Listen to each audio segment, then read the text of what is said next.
in sub-Saharan Africa. So you see Botswana is leading, comes Guinea, Comoros, Kenya, Burundi. Those are the 5. They are above 20% of the national budget. However, we have also to keep an eye. How about the emerging economies? This is very important. We have always to gauge ourselves around in China, India, and Brazil. So the 5 best countries, you can see they are beating actually, they are beating the new tigers. Again, we have also to gauge our plans against the education system. Much of the African continent, we have actually adopted either the English or the French education system.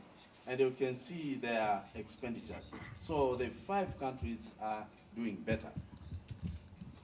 However, we have also to see now, moving from the primary education to the secondary education, it is better that many countries actually are now working very hard to improve the enrollment of the children in the primary schools. My own country, Tanzania, we are doing very well.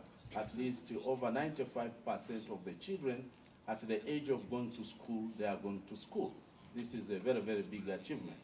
But then let us move from primary school to where we will go into R&D. They start with the secondary education. And you can see now the enrollment there. The best is Mauritius, and you see the per capita. South Africa is doing well. Kenya, which is among the best, is the best in secondary school, is only 49% of the children who are supposed to go, those who finish primary school, only 45% make it to a secondary school. And out of that, the female who are supposed to go secondary school is only 48%. Comes Nigeria, Senegal. Now I've picked these from different regions. You can see from East, South, and Central. They give you the picture of the enrollment. Again, we have to see how Brazil is doing very well. Again, our education system is either from the English system and the French system, but you can see the enrollment is very, very high, and they are per capita. What we need to do, what the Pan-African Forum you have, is actually to create a critical mass of African experts. At the moment, the number is very, very discouraging, less than 1 per 10,000 people in Africa. And you take the case of Uganda, which has actually the oldest faculty of medicine in East Africa at Makerere University, that's the oldest. You see they have only 35 radiologists for the 30 million people. This means 1 radiologist for 1.2 million people. That is very, very discouraging. And the estimate is that we need more than 2.5 million new engineers in Africa to take care of clean water and sanitation. However, our number, if it is less than 1, you can see the European numbers, Scandinavian numbers. But look at China, the strategy of China. Currently, there are about 28 researchers per 10,000 inhabitants, and their projection is to move to 43 per 10,000. This is because right now the production of China is mixed between knowledge-driven and capital-intensive.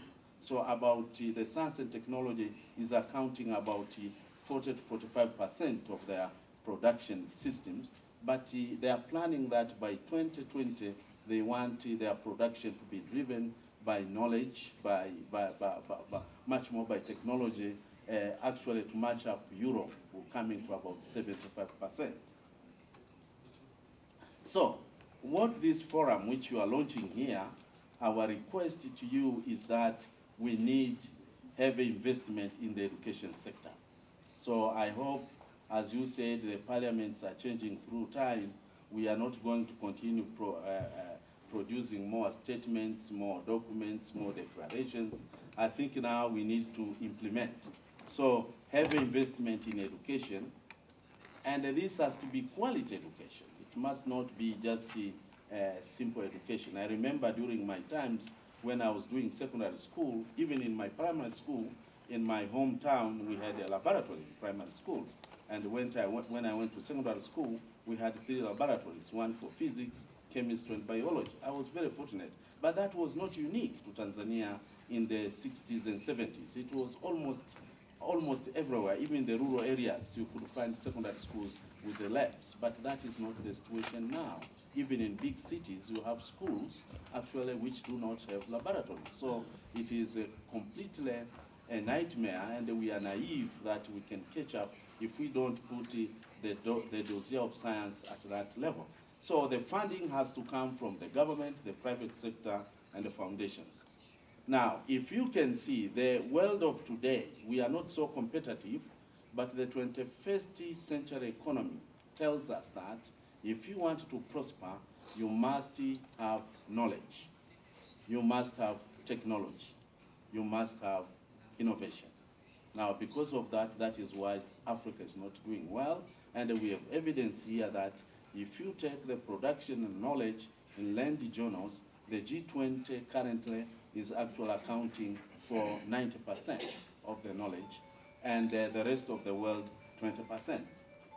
If you can do the discrimination further, you will see that on the world shares of science publication, Africa is accounting only 2%, and South Africa, which is the giant, which is leading, is 0.5, and you can see the number of PhDs that South Africa is producing per annum is about 1,200 PhDs per annum.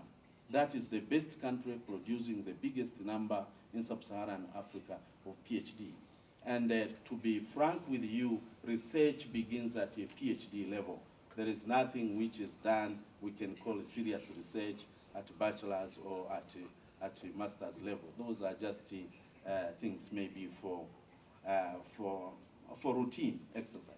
But you can see now the emerging economies. China, that's why China has become number 2 in terms of economics on the world, because the first one is United States with a GDP of 15.3 trillion, and China is coming with a GDP of about 5.8 trillion. It has overtaken Japan, which has something about 5.1 trillion. But you can see it is not only overtaking Japan, but you can see also the production of knowledge in the world proportion. It is over 10%. Then comes Brazil, which is doing very, very well, and you can see the fluctuation of the number of PhDs that are produced in Brazil. They are actually evolving around 10,000. That is an excellent number. And then the economies which we are always getting aid from, you can see UK, France, Germany, and the US. US is the giant, as I told you, with a GDP of about 15.3 trillion, but it is also leading because it is the one producing around 28% of the global knowledge.